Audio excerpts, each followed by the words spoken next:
శంకర్ సత్యనారాయణ గారు retired SP. మీకు నాకు పరిచయం దాదాపు నిజామాబాద్ నుంచి ఉంది.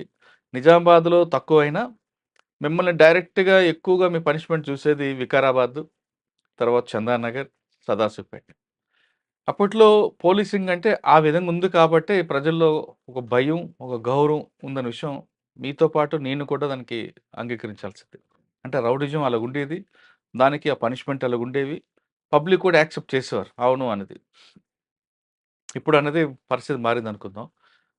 మీరు ఈ డిపార్ట్‌మెంట్ రావడం అన్నది బై ఛాన్సా? బై చాయిసా? వచ్చిన తర్వాత డిపార్ట్‌మెంట్‌లో ఈ ప్రజలకి, పోలీసుకి మధ్యన గ్యాప్ ఎలాగుండేది? ఇప్పుడు పనిష్మెంట్ ఇస్తే ఏ విధంగా ఆఫీసర్‌లో గూడా సపోర్ట్ చేసే ఆఫీసర్‌లు ఎలాగుండేవారు? మీరు రిటైర్ అయ్యే సమయానికి పోలీసింగ్ మీద ప్రజలకి ఏమైనా తగ్గిందనుకుంటారా ఇంప్రెషను? లేదా అదే కంటిన్యూ అవుతుందా? ఈ ప్రశ్నలకు సమాధానం చెప్పే ముందు శంకర్ సత్యనారాయణ గారి కుటుంబ నేపథ్యం ఒకసారి చెప్పండి. నేను బేసికల్‌గా సూర్యాపేట టౌన్‌లో పుట్టాను. ఇక స్వతహాగా మా ఫాదర్ మాలి పటేల్ అయినా గూడా బేసికల్‌గా agriculture family. Education Suryapet, Kodad, Hyderabad అయిపోయింది. చాయిస్‌గానే ఈ డిపార్ట్‌మెంటా? చాయిస్‌గానే నేను ఈ డిపార్ట్‌మెంట్‌కి రావడం ఎందుకండి మీకు అంత ఇష్టమైన నేను 1975లో inter first year government junior college సూర్యాపేటలో చదువుతున్నాను. అప్పుడు ఒక rude, tough police sub inspector ఉండేవాడు. సరే అతను ఈజ్ నో మోర్ నౌ. అతను బుల్లెట్ మీద తిరుగుతూ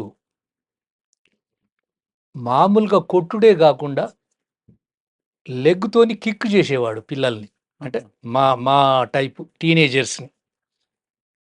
ఒకరోజు నేను జూనియర్ కాలేజీ గోడ ముందు నిలబడ్డప్పుడు ఇతను సడెన్‌గా బుల్లెట్ మీద వచ్చాడు. పాల్లున ఈపున దెబ్బ కొట్టాడు. ఆ! కొడితే ఇక నేనే ఏం చేసేది లేదాడ. హ్మ్. ఏడిస్తే ఏడవాలే లేకపోతే పారిపోవాలి అక్కడికెళ్ళి. అయితే అతన్ని చూశాను. ఎందుకు కొట్టడం అంటే అక్కడ నిల్చోవద్దనా?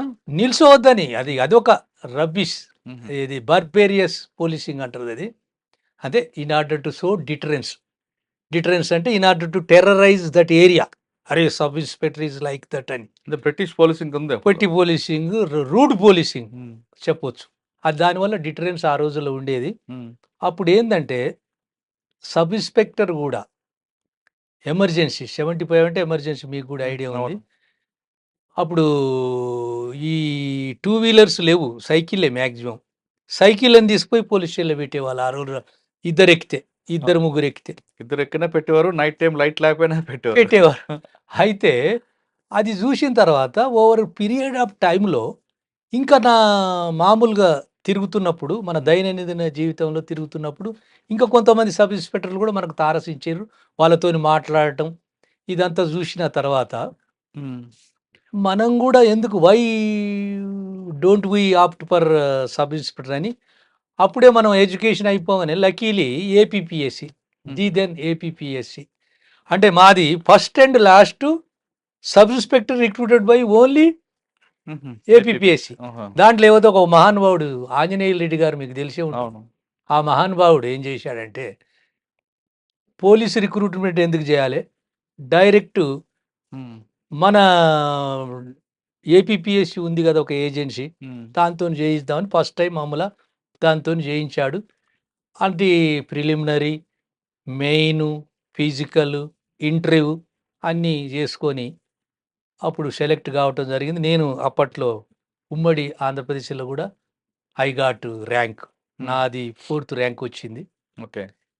ఇక ఇంట్రెస్ట్‌గా మనం చాయిస్తోనొచ్చాం గాబట్టి బాగా పని జేయాలనే ఆశ బాగుండే. మన ఉమ్మడి 6 జిల్లాలు తిరిగాను.